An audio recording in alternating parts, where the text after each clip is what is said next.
Et bienvenue dans une nouvelle vidéo.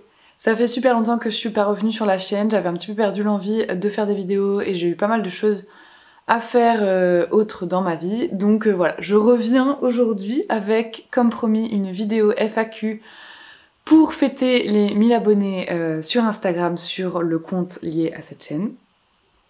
Je vous ai demandé donc de me poser des questions sur Instagram et je vais y répondre tout de suite. Les questions ne sont absolument pas dans un ordre particulier, il y a du perso, du pro, du lié à la lecture, tout est mélangé et je commence tout de suite pour que ça ne dure pas 1000 ans. Alors la première question c'est quelles sont tes disciplines préférées en essai? Honnêtement c'est un petit peu difficile de répondre parce que ça voudrait dire hiérarchiser les luttes que je mène dans le militantisme globalement, mais je dirais que les sujets que je lis le plus en tout cas, c'est l'écologie et le féminisme. Un petit peu parce que ce sont les disciplines qui m'ont amené à faire ce genre de lecture et ce sont des sujets qui me touchent et qui m'intéressent énormément. Après, tout ce qui est antiracisme, lutte sociale, tout ça c'est pareil, ça fait partie de ma culture littéraire en essai, mais je dirais que voilà, ce que je lis le plus c'est l'écologie et le féminisme. D'ailleurs il y a des vidéos à ce sujet que vous pourrez retrouver sur la chaîne, que je vous invite à regarder si vous ne les avez pas vues. Ensuite, quel est ton livre doudou? Alors, très compliqué de répondre à cette question parce que je relis très peu mes livres.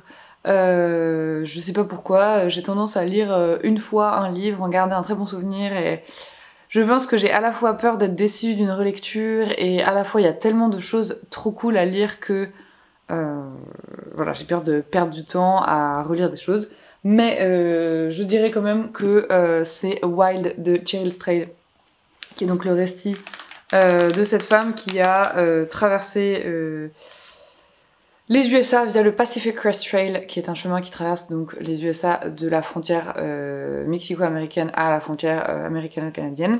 Voilà, par un chemin qui fait 6000 km je crois, que tu fais en 6 mois. Qui voilà, qui est l'histoire d'une femme qui... Enfin c'est une histoire vraie, hein, et c'est un récit qui m'a donné envie absolument de faire le Pacific Crest Trail avec une amie qui lisait en même temps que moi ce livre. Et voilà, je pense que c'est un livre que je relirai, que j'ai excessivement aimé et que je pourrais lire sans me poser de questions, sans être lassée de l'histoire, parce que c'est vraiment un projet que j'ai dans ma vie de faire ce fameux Pacific Crest Trail. Ensuite, tes 3 essais préférés et pourquoi? Question archi difficile comme la première. J'ai choisi 3 essais qui sont très différents, qui traitent des sujets dont on parlait juste avant. Je sais pas si c'est vraiment mes essais préférés, il y en a plein d'autres, il y a énormément d'essais que je vous ai présentés. Mais là tout de suite, si je devais mettre 3 essais en main dans les mains des gens, ce serait Devant l'effondrement de Yves Cochet qui traite de collapsologie. J'ai dédié une vidéo, pas seulement à ce livre, à la collapsologie en général. Et qui n'était pas le premier livre que je lisais à ce sujet, mais qui m'a quand même pas mal marqué, qui est assez récent et assez concis, précis et je trouve vraiment nécessaire pour comprendre la corrélation entre plein de problèmes, que ce soit écologique, social, financier, économique, etc. Qui lie les problèmes qui font que notre société est absolument pas viable. Et je pense que voilà, c'est quelque chose de très important. Donc je vous le recommande et voilà, je pense que ça fait partie de mes essais préférés que j'aimerais relire parce qu'à chaque fois que je lis des livres sur l'effondrement, après j'ai une espèce de déni derrière qui fait que je suis là, ça va en fait, alors que vraiment ça va pas du tout.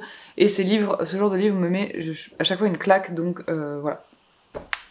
Ensuite, sur un tout autre sujet, Le génie lesbien de Alice Coffin m'avait beaucoup marqué parce que il traite à la fois de l'impact médiatique que ça a d'invisibiliser complètement les causes féministes et LGBT. Et Alice Coffin explique ça très bien, c'est pareil, c'est vraiment un livre que j'aimerais relire. Qui voilà, est à la fois militant, féministe, qui traite de problèmes français et internationaux et que vraiment je vous conseille absolument parce que c'est des sujets d'actualité et c'est vraiment quelque chose de primordial et il vient de sortir en poche, donc voilà, n'hésitez pas. Et le troisième que j'ai pris, c'est The Sixth Extinction de Elizabeth Kolbert, qui a été traduit en français et que j'ai ici en anglais. Pareil, que je vous avais présenté dans une vidéo sur l'écologie et qui m'a beaucoup marqué parce que elle parle dans ce livre de plusieurs espèces animales qui sont qu'on voit déjà dépérir et qui prouvent à quel point on est vraiment dans la 6e extinction de masse. Pour moi, l'écologie et la collapsologie, c'est vraiment deux sujets différents. L'écologie fait partie de la collapsologie dans les problèmes vitaux de la société, mais là, c'est vraiment axé écologie et destruction du vivant, et je pense que c'est une grosse claque et qu'il faut la prendre. Pareil, il est en poche en français, donc n'hésitez pas à le lire. Ensuite, quel métier exerces-tu? Je suis technicienne du son dans le spectacle principalement et l'événementiel. Je commence tout juste en fait parce que je suis sortie de la fac pendant le Covid, donc vraiment pire moment pour exercer ce métier. Mais voilà, donc je commence cette carrière qui prend du temps et en même temps qui me laisse beaucoup de liberté sur mon emploi du temps, donc c'est vraiment un métier que je fais par passion et que j'aime énormément, dans lequel j'ai envie d'apprendre beaucoup de choses et qui me nourrit beaucoup. Quel âge as-tu? Écoutez, j'ai 25 ans, bientôt 26. Parles-tu d'autres langues? Alors, j'ai fait 8 ans d'allemand, dont je n'ai retenu vraiment que très peu de choses. Je parle anglais couramment et j'apprends l'italien, que je parle maintenant de manière scolaire, quoi. Donc voilà, et l'italien, vraiment, j'aimerais lire bientôt en italien. Et j'ai été en Italie récemment et je me suis acheté le conte de Pinocchio en italien qui est illustré et qui a des petites pages interactives, j'allais dire, je sais pas si c'est le bon mot, enfin bref, avec des choses qui bougent, des petits décors. Et j'espère d'ici quelques mois être capable de lire en italien, même si c'est très lentement, pour pouvoir voilà, lire ce très beau livre. Et puis ça fait beaucoup progresser hein, globalement de lire dans une langue. Je sais que moi je me force à lire en anglais assez régulièrement pour ne pas perdre mon niveau. Je lis en ce moment d'ailleurs le 3e tome des Harry Potter en anglais pour... pour les avoir lus parce que j'adore Harry Potter, et 2 pour surtout garder mon anglais. As-tu déjà lu Noir n'est pas mon métier? Non, je n'ai pas lu ce livre, j'aimerais beaucoup, il a l'air très intéressant, mais pour l'instant je ne peux pas donner mon avis dessus car je ne l'ai pas lu. Qu'as-tu fait comme étude? Alors j'ai fait un BTS audiovisuel en option son. Ensuite j'ai fait une licence et un master dans un département de la faculté d'Aix-Marseille qui s'appelle SATIS, c'est Sciences, Arts et Techniques de l'image et du son, pareil en option son, donc j'ai un master cinéma et audiovisuel. En son plutôt, voilà. Et entre mon master 1 et mon master 2, j'ai fait une année de césure que j'ai passée au Canada, à Vancouver, pour y faire des stages dans des salles de concert et puis découvrir le pays et en profiter pour voyager et voilà.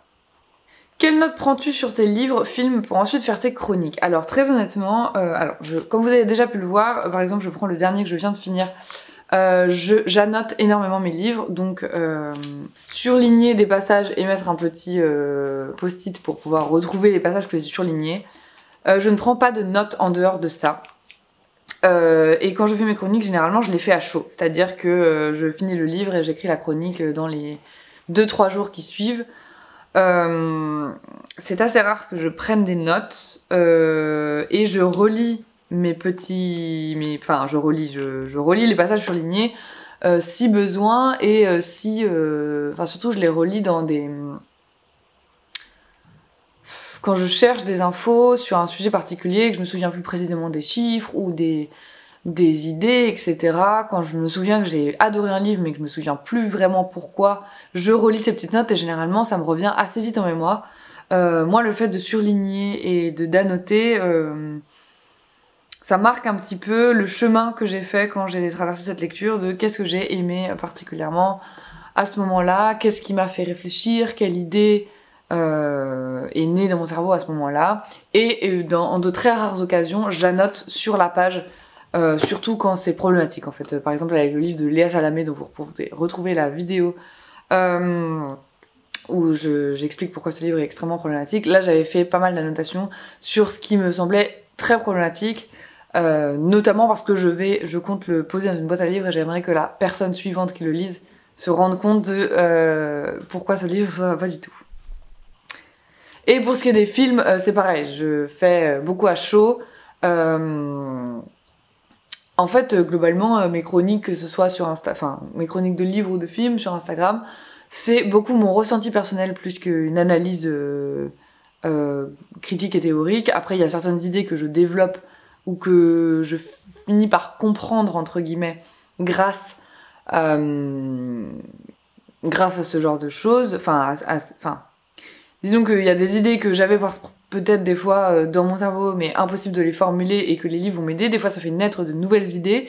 Et de prendre des notes, ça me permet de retrouver le chemin de pourquoi j'ai eu ces idées. Et dans les films, c'est vrai que je suis pas mal dans le ressenti. Je prends des notes uniquement pour certains documentaires que je présente dans des ciné-débats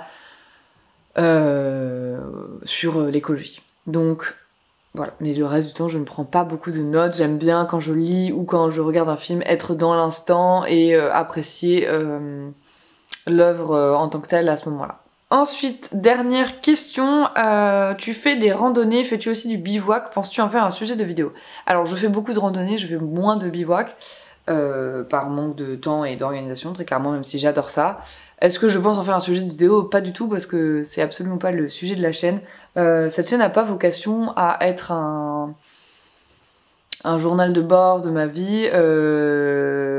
J'ai pas particulièrement envie que ça devienne quelque chose de personnel. J'ai envie que ça reste quelque chose autour de des livres, des films, des choses qui me font réfléchir et que j'ai envie de transmettre autour de certaines idées.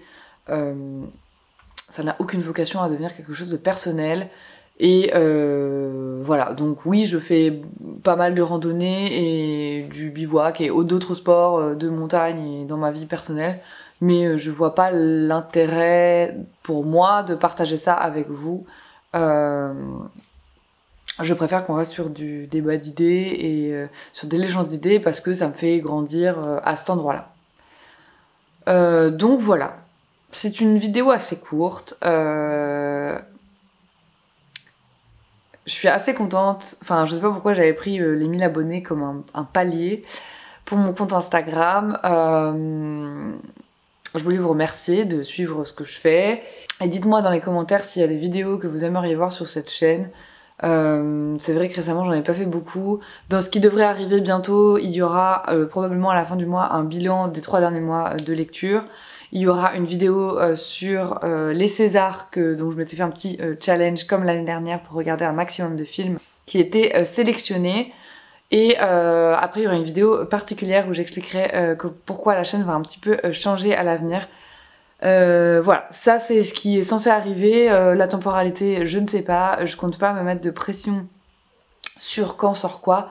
Tout bonnement parce que je préfère que les vidéos soient assez spontanées et que j'ai envie de les faire au moment où je les fais, pour pas que ça devienne une contrainte pour moi et que ça perde en qualité et en spontanéité. Donc voilà, j'espère que cette vidéo vous aura plu. Si vous n'êtes pas encore abonné au compte Instagram, venez donc, puisque rien du tout, venez donc si vous voulez avoir des choses un petit peu plus régulières. Et voilà, je n'ai rien à dire d'autre pour aujourd'hui. Passez une bonne fin de week-end et je vous dis à bientôt pour une prochaine vidéo.